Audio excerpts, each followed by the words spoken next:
Hello everyone, मैं AP Singh आपका स्वागत करता हूं अपने YouTube channel APS study zone पर।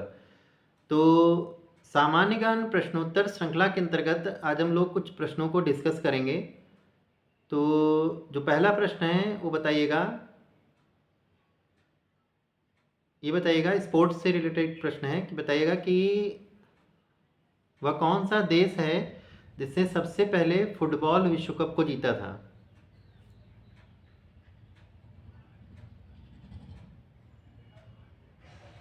फुटबॉल विश्व कप को जीतने वाला पहला देश बताइएगा कौन सा था। चलिए, इसका आंसर है क्या? उरुग्वे। देश का नाम क्या था? उरुग्वे देश था जिसने फुटबॉल विश्व कप सबसे पहला जो था वो जीता था। अच्छा, पहला क्रिकेट विश्व कप जो वनडे का हुआ था वो किसने सबसे पहले जीता था? पहला क्रिकेट विश्व कप किस देश ने जीता था?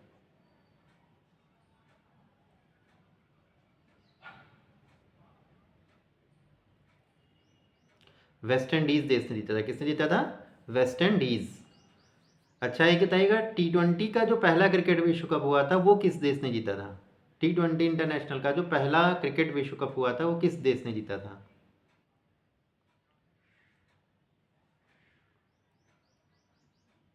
वो जीता था भारत ने। ठीक है, इंडिया ने पहला जो T20 विश्व कप हुआ था वो इंडिया ने जीता था। ठीक है, चलिए। अच्छा, एक ही बताइएगा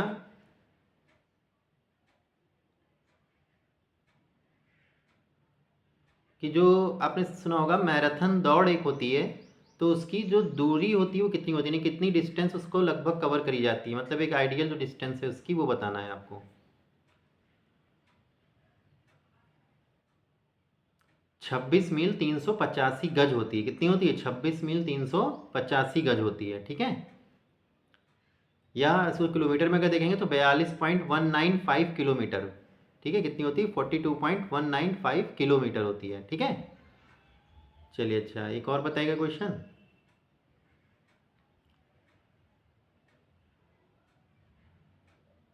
ओलंपिक समिति की जो पहली महिला अध्यक्ष बनाई गई थी वो कौन बनाई गई थी? आईओसी की जो पहली महिला अध्यक्ष बनाई गई हैं वो कौन बनाई गई हैं? इसका जो आंसर है वो नीता अंबानी है। कौन है? नीता अंबानी बनाई गई हैं। ठीक है, इस तरह से याद रख सकते हैं हम लोग। अच्छा, एक और बताइएगा।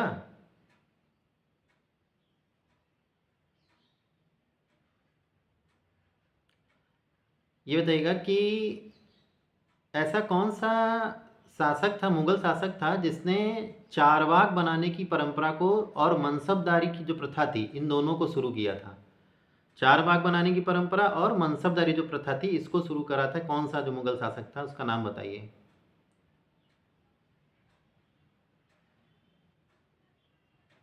ये जो शासक था वो कौन था? अकबर था। कौन था? अकबर। ठीक है, ये ध्यान रख सकते हैं हम लोग। अच्छा, एक बताइएगा इक्ता प्रणाली जो थी वो किसने शुरू की थी? इक्ता प्रणाली। ठीक है, इक्ता प्रणाली जो शुरू की थी वो शुरू की थी किसने? तो इल्तुतमिश ने शुरू की थी। ठीक है, ये ध्यान रख सकते हैं हम लोग। इल्तुतमिश का जो टाइम पीरियड था कब से कब तक था? तो 1210 से 1236 तक था। ठीक है, इसी की जो पुत्री थी रजिया सुल्तान, ठीक है, वो पहली महिला मुस्लिम शासिका बनी थी। ठीक है, ये भी ध्यान रख सकते हैं हम लोग। अच्छा, एक ये बताइएगा राजत्व का सिद्धांत किस शासक ने लाया था? राजत्व का सिद्धांत किसके द्वारा दिया गया था? राजत्व का जो सिद्धांत था वो बलबन के द्वारा दिया गया था। किसके द्वारा दिया गया था? बलबन के द्वारा। और एक ऐसे ही था देवत्व का सिद्धांत, तो ये दिया था किसने? अलाउद्दीन खिलजी ने दिया था। देवत्व का सिद्धांत दिया था अलाउद्दीन खिलजी ने। ठीक है, नेक्स्ट क्वेश्चन बताइएगा। एक ही बताइएगा कि भारत का जो क्षेत्रफल है वो कितना है?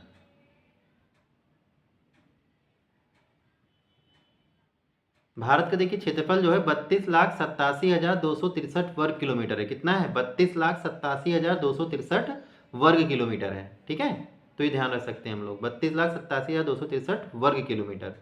ठीक, उत्तर प्रदेश का अगर क्षेत्रफल पूछा जाए तो कितना है? तो उत्तर प्रदेश का क्षेत्रफल कितना है? तो उत्तर प्रदेश का देखिए क्षेत्रफल जो है वो 2,40,928 वर्ग किलोमीटर है। 2,40,928 वर्ग किलोमीटर है, ठीक है, ये ध्यान रख सकते हैं हम लोग।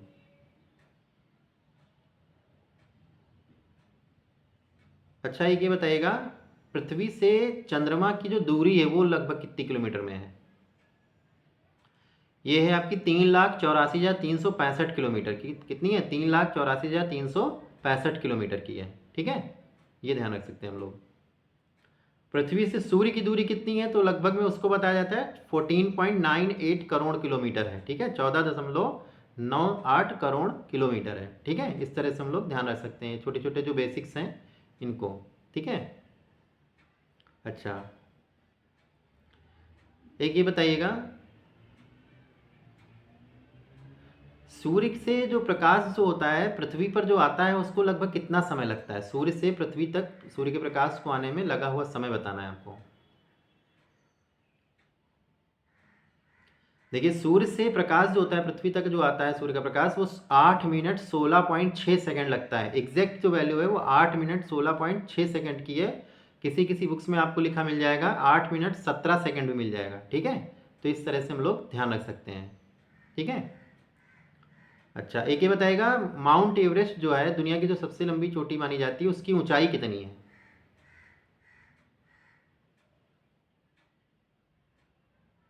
माउंट एवरेस्ट की जो ऊंचाई है वो आपकी कितनी है? 8,848.86 मीटर है। कितनी है? 8,848.86 मीटर है, ठीक है।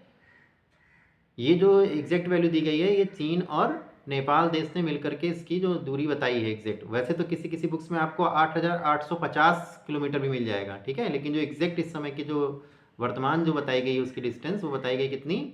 8,848.86 मीटर। क्लियर है? अच्छा, नेक्स्ट क्वेश्चन बताइएगा। ये बताइएगा कि भारत की पूर्व से लेकर के पश्चिम तक की जो डिस्टेंस है वो कितनी है? पूर्व से पश्चिम की जो डिस्टेंस है वो कितनी है? ये है आपकी 2,933 किलोमीटर। कितनी है? 2,933, 33, 29, 33, इस तरह से हम लोग ध्यान रख सकते हैं। और उत्तर दक्षिण की अगर देखी जाए भारत की जो दूरी है वो कितनी है? तो 3,214 किलोमीटर। कितनी है? 3,214 किलोमीटर, ठीक है। 32-14 ऊपर है, वहीं पूरब से वो उत्तर से दक्षिण की, और पूरब से पश्चिम की जो है कितनी है? 29-33, ठीक है, किलोमीटर में। अच्छा, एक बताइएगा, भारत की सबसे लंबी नदी कौन सी है? देखिए, भारत की सबसे लंबी नदी पूछी जाएगी तो गंगा नदी है, ठीक है। अगर विश्व की सबसे लंबी नदी पूछी जाए तो कौन सी है? ब्लू नील है, ठीक है। अब आप कौन सोचेंगे कि नील नदी तो सुना था, ये ब्लू नील क्या बता रहे हैं सर, ठीक है। तो जो ब्लू नील जो है वो क्या है कि नील नदी की दो शाखाएं, एक ब्लू नील है और एक श्वेत नील है, जिसमें से ब्लू नील जो है वो सबसे लंबी नदी मानी जाती है, ठीक है। इसलिए हम लोग, वैसे तो कहा जाता है बुक्स में कि नील नदी ही सबसे लंबी नदी है, ठीक है, विश्व की, लेकिन अगर उसमें से भी हम लोग देखें तो ब्लू नील है, ठीक है। श्वेत नील क्या है? नील नदी की जो श्वेत नील और ब्लू नील क्या है? नील नदी की दो शाखाएं हैं, ठीक है। अच्छा, एक ये बताइएगा कि सब दुनिया की सबसे चौड़ी नदी कौन सी है? विश्व की जो सबसे चौड़ी नदी है वो कौन सी है? अमेजन नदी है। कौन सी है? अमेजन नदी है। और विश्व की सबसे चौड़ी जो सहायक नदी है वो कौन सी है? तो मेडिरा है। ये अमेजन की ही सहायक नदी, विश्व की सबसे चौड़ी जो सहायक नदी है वो मेडिरा है, अमेजन की सहायक नदी है, ठीक है। अच्छा, भारत की सबसे चौड़ी नदी अगर देखा जाए कौन सी है तो ब्रह्मपुत्र है, ठीक है। कौन सी है? ब्रह्मपुत्र है। यही ब्रह्मपुत्र नदी को सांगपो रिवर के नाम से जाना जाता है। कहाँ पे? आपके चीन में, ठीक है। तो इस तरह से हम लोग ध्यान रख सकते हैं इसको। अच्छा, एक ये बताइएगा कि दक्षिण भारत की गंगा किस नदी को कहा जाता है? दक्षिण भारत की गंगा किस नदी को कहा जाता है? किसको कहा जाता है? तो कावेरी नदी को कहा जाता है, ठीक है। अच्छा, ये बताइएगा कि विश्व का सबसे बड़ा रेगिस्तान, ठीक है, कौन सा है? या कह सकते हैं विश्व का सबसे बड़ा मरुस्थल कौन सा है, ठीक है। विश्व का सबसे बड़ा मरुस्थल कौन सा है और कहाँ पर पाया जाता है, ये भी बताइएगा। देखिए, विश्व का जो सबसे बड़ा मरुस्थल है वो सहारा मरुस्थल है, और पाया कहाँ जाता है ये तो आपको पता है। कहाँ पर है ये? तो अफ्रीका में है, ठीक है। अफ्रीका महाद्वीप जो है वहां पर है ये, ठीक है, सहारा मरुस्थल।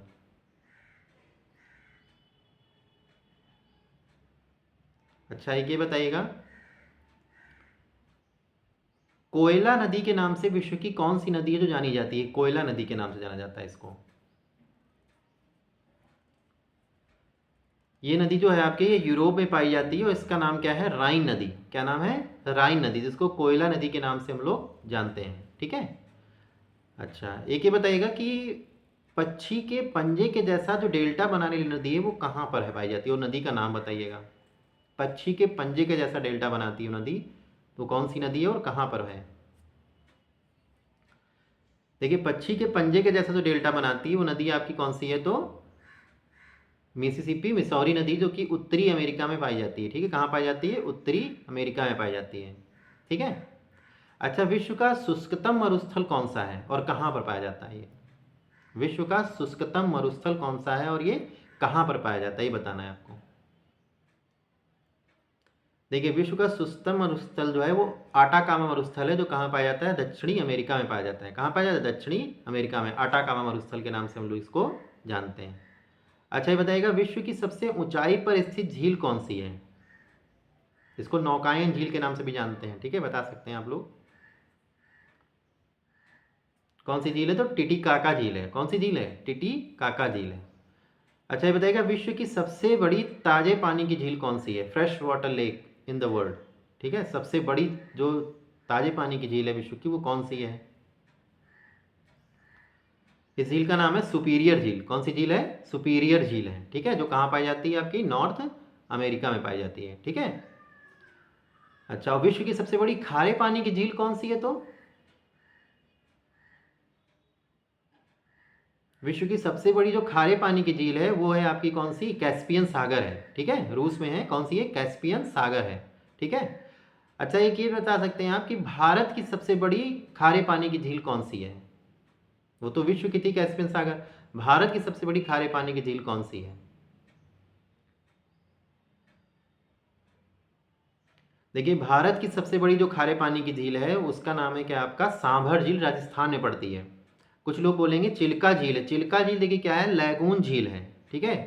क्या है? चिल्का झील जो है उड़ीसा में है, ये कौन सी है? तो लैगून झील है ये, ठीक है। खारे पानी की अगर सबसे बड़ी झील देखा जाए तो सांभर झील राजस्थान में है।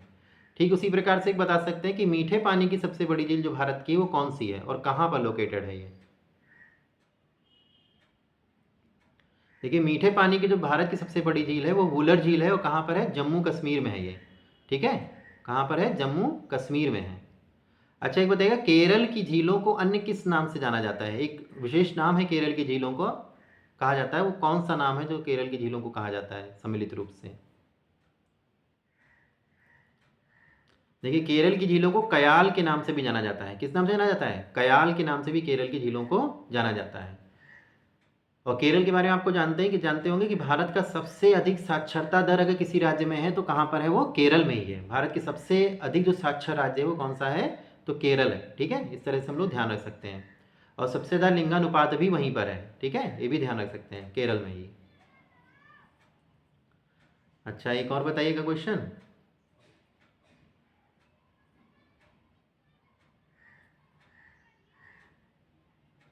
ये बताइएगा कि भारत का जो दक्षिणतम बिंदु है उसे किस नाम से जाना जाता है? भारत का जो दक्षिणतम बिंदु है उसे हम लोग किस नाम से जानते हैं? तो इंदिरा पॉइंट के नाम से जानते हैं, ठीक है। किस नाम से जानते हैं? इंदिरा पॉइंट के नाम से जानते हैं, जो कि निकोबार में द्वीप समूह में स्थित है ये, ठीक है। अच्छा, एक ये बताइएगा,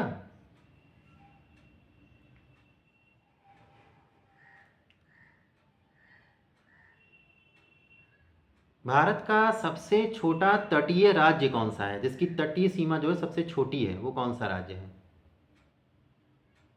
देखिए, भारत में सबसे छोटा तटीय राज्य जो है वो कौन सा है? तो गोवा है, ठीक है। कौन सा है? गोवा है, ठीक है। और गोवा के बारे में क्या आप ये भी ध्यान रख सकते हैं, इसकी राजधानी जो क्या आपको पता ही है, पणजी है, ठीक है। और इसकी जो पर कैपिटा इनकम है वो सबसे ज़्यादा है, यानी भारत के सारे राज्यों में अगर देखा जाए सबसे अधिक पर कैपिटा इनकम वाला जो राज्य है वो गोवा है।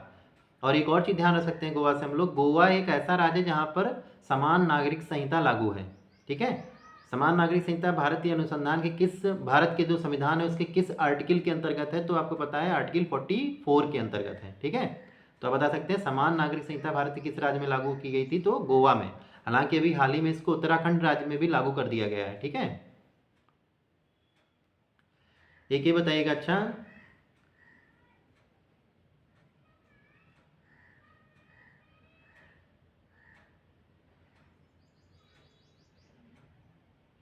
ये बताइए कि भारत का जो सबसे प्रमुख नागरिक होता है, कह सकते हैं कि भारत का प्रथम नागरिक किसे कहा जाएगा? राष्ट्रपति को कहा जाएगा। किसे कहा जाएगा? राष्ट्रपति को कहा जाता है। ठीक है, आर्टिकल 52 के अंतर्गत राष्ट्रपति के बारे में उल्लेख किया गया है। ठीक है, अच्छा एक ये बताइएगा कि वायुमंडलीय दाब को मापने वाले यंत्र को किस नाम से जाना जाता है? वायुमंडलीय दाब को मापने वाले यंत्र को किस नाम से जाना जाता है? बैरोमीटर के नाम से। किसके नाम से जाना जाता है? तो बैरोमीटर के नाम से। ऊंचाई को नापने वाला यंत्र कौन सा होता है, तो उसका नाम क्या होता है जो ऊंचाई को नापता है? तो अल्टीमीटर कहलाता है। क्या कहलाता है? अल्टीमीटर कहलाता है। दुग्ध की शुद्धता को जांच करने वाले यंत्र का नाम क्या है? तो लैक्टोमीटर है। क्या नाम है? लैक्टोमीटर है। ठीक है, जो दूध की शुद्धता को जांचता है वो उसे कहते हैं क्या हम लोग? लैक्टोमीटर कहते हैं। ठीक है, अच्छा ये बताइएगा कि जो वर्षा का जो स्तर को नापता है उस यंत्र को क्या कहते हैं? कि जैसे बताया नहीं जाता कि इस जगह पर इतनी सेंटीमीटर वर्षा हुई। ठीक है, तो उस यंत्र का क्या नाम है जो वर्षा की दर को नापता है कि कितने सेंटीमीटर की वर्षा किस जगह पर हो रही है? ठीक है, उस यंत्र का नाम बताइए। उसका नाम है रेन गॉज। क्या नाम होता है? Rain gauge. ठीक है, इस तरह से हम लोग ध्यान रख सकते हैं। ठीक है, अच्छा एक और क्वेश्चन बताइएगा।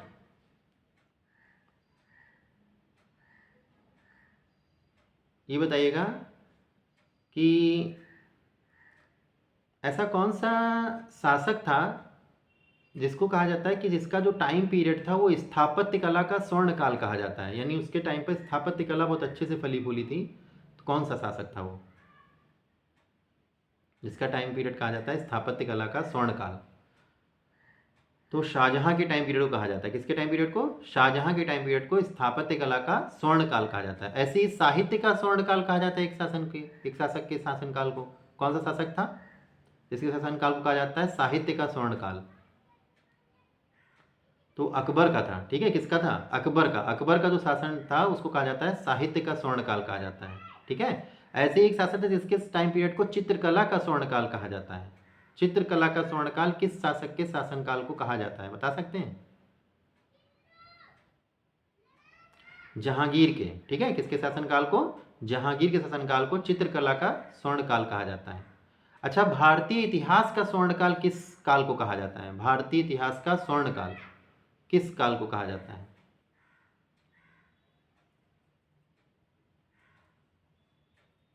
ये कहा जाता है गुप्त काल को। ठीक है, गुप्त काल जो था उसको भारतीय इतिहास का स्वर्ण काल कहा जाता है। ठीक है, इस तरह से हम लोग ध्यान रख सकते हैं। अच्छा बताइएगा, अष्ट दिग्गज जो थे वो किस शासक के शासनकाल से संबंधित हैं? अष्ट दिग्गज। अष्ट दिग्गज जो थे वो कृष्णदेव राय के शासनकाल से संबंधित हैं। किससे संबंधित हैं? कृष्णदेव राय के शासनकाल से संबंधित हैं। ठीक है, ये ध्यान रख सकते हैं हम लोग। अच्छा एक ये बताइएगा,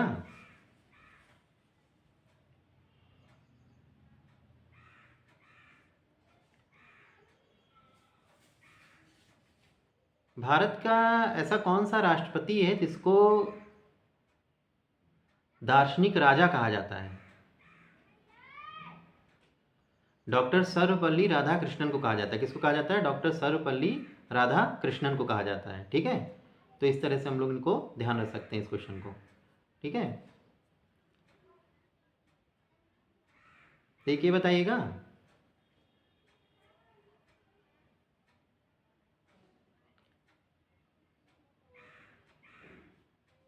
ऐसा कौन सा शासक है जो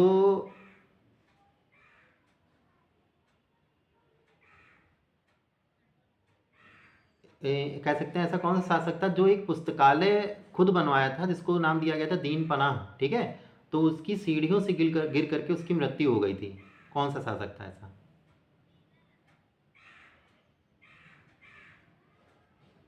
उसका नाम था हुमायूं, ठीक है। कौन था? हुमायूं था, जो कि अपने ही द्वारा उसने पुस्तकालय बनाया था जिसका नाम रखा था दीन पनाह, ठीक है। उसी की सीढ़ियों से गिर करके उसकी मृत्यु हो गई थी, ठीक है। अच्छा, एक और बताइएगा क्वेश्चन।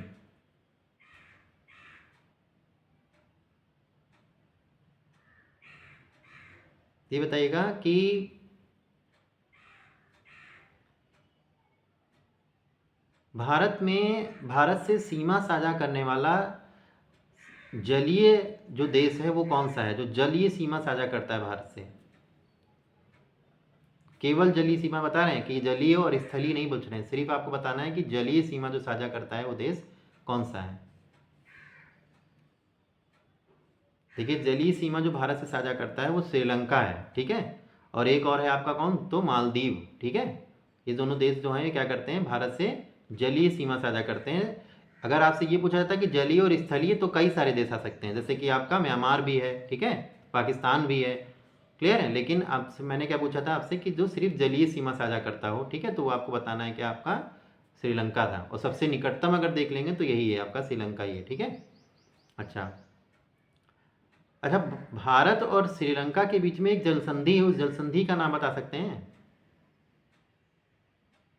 उसका नाम है पाक स्ट्रेट, ठीक है। तो ध्यान रखेंगे, पाक स्ट्रेट जो है वो कहाँ है, भारत और श्रीलंका के बीच में है, ठीक है। ना कि आप ये बताएंगे कि भारत पाकिस्तान है ना, नाम में पाक लगा है लेकिन भारत और पाकिस्तान के बीच में नहीं है। कहाँ है, भारत और श्रीलंका के बीच में है पाक स्ट्रेट जो है, ठीक है। ये ध्यान रख सकते हैं। श्रीलंका की जो सबसे लंबी नदी है उसका नाम बता सकते हैं? उसका नाम है महावेली गंगा। क्या नाम है, महावेली गंगा, ठीक है। अच्छा, गंगा नदी को बांग्लादेश में किस नाम से जाना जाता है? पद्मा नाम से जाना जाता है, ठीक है। किस नाम से जाना जाता है, पद्मा नाम से जाना जाता है, ठीक है। तो ये चीज़ ध्यान रख सकते हैं। चलिए ठीक है, आज के लिए इतने ही प्रश्न रखते हैं। आई होप कि वीडियो आपको अच्छा लगा होगा। अगर वीडियो आपको अच्छा लगा है तो वीडियो को लाइक कीजिएगा, शेयर कीजिएगा और चैनल को जरूर सब्सक्राइब कर लीजिएगा। Thank you.